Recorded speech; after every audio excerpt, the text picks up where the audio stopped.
Selamat sore Bapak Ibu yang terkasih dalam Kristus Yesus. Semoga hari ini kita tetap dalam perlindungan Tuhan dan penyertaan-Nya, tidak berkesudahan dalam kehidupan kita. Bapak Ibu yang terkasih dalam Kristus Yesus, bacaan kita pada hari ini terambil dari kitab Yosua pasalnya yang ketiga, ayat yang ke-9 hingga pada ayat yang ke-17. Pembacaan kita pada hari ini bertemakan Allah di tengah-tengah kita. Bacaan kita pada hari ini mengingatkan dan mengajari kita supaya kita jangan khawatir dalam kehidupan kita, sebab Allah selalu ada di tengah-tengah kita.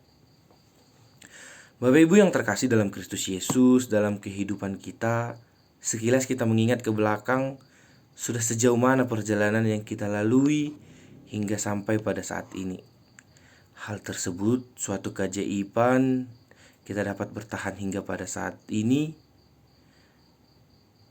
Bapak Ibu yang terkasih dalam Kristus Yesus, semua itu tidak terlepas dari adanya perlindungan Tuhan dalam kehidupan kita.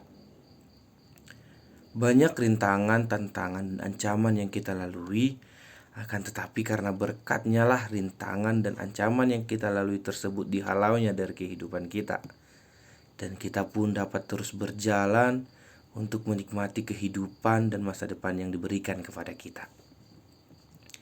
Hal ini jugalah yang dialami bangsa Israel saat melewati sungai Yordan. Yosua memanggil seluruh bangsa Israel dan meyakinkan mereka bahwa Allah hidup di tengah-tengah kehidupan mereka juga. Allah menuntun bangsa Israel melewati sungai Yordan serta menghalau semua musuh-musuh yang menghambat perjalanan mereka. Apa yang dikatakan Yosua tersebut pada akhirnya semuanya terbukti ketika para imam mengangkat tabut perjanjian dan sesampainya mereka menginjakkan kaki di tepi sungai Yordan. Ketika mereka hendak menyeberangi sungai Yordan tersebut, air sungai Yordan berhenti mengalir sehingga bangsa Israel dapat berjalan di atas tanah kering hingga akhirnya sampai ke seberang. Dalam hal ini, Bapak Ibu yang terkasih dalam Kristus Yesus, kita sekilas diingatkan mengenai kisah Musa yang membelah laut atas berkat dan izin dari Tuhan. Allah melalui anaknya Tuhan Yesus Kristus dan Roh Kudus juga akan selalu ada dalam kehidupan kita. Ia hadir di tengah-tengah kita untuk menghalau segala musuh dan tantangan dan ancaman yang kita hadapi, yang silih berganti menghadang kehidupan kita.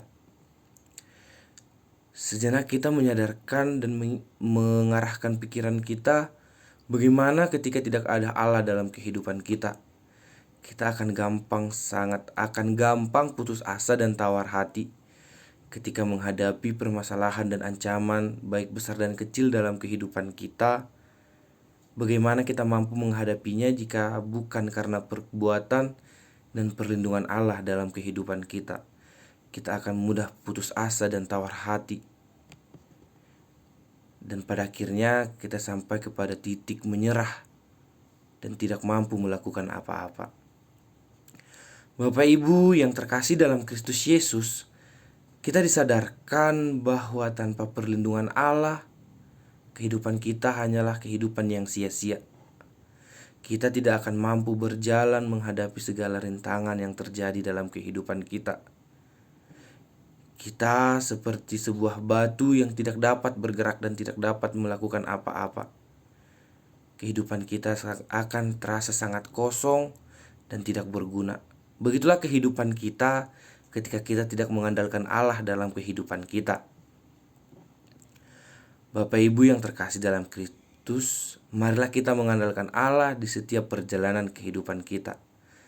Mari kita meminta hikmat dan petunjuk Allah sebelum bertindak, menaati segala perintah dan petunjuk Allah, dan mendahulukan Allah setiap langkah yang kita jalani. Maka dengan demikian, dengan kita mengandalkan Allah dalam kehidupan kita, segala ancaman, segala tantangan dalam kehidupan kita, Allah akan menguatkan kita dalam menghadapinya. Semua masalah dalam kehidupan kita akan dihalaunya sehingga Allah akan menuntun kita menuju masa depan yang indah dan cerah yang telah dijanjikan kepada kita. Kiranya firman Tuhan ini dapat menjadi renungan bagi kita. Tuhan Yesus memberkati. Amin.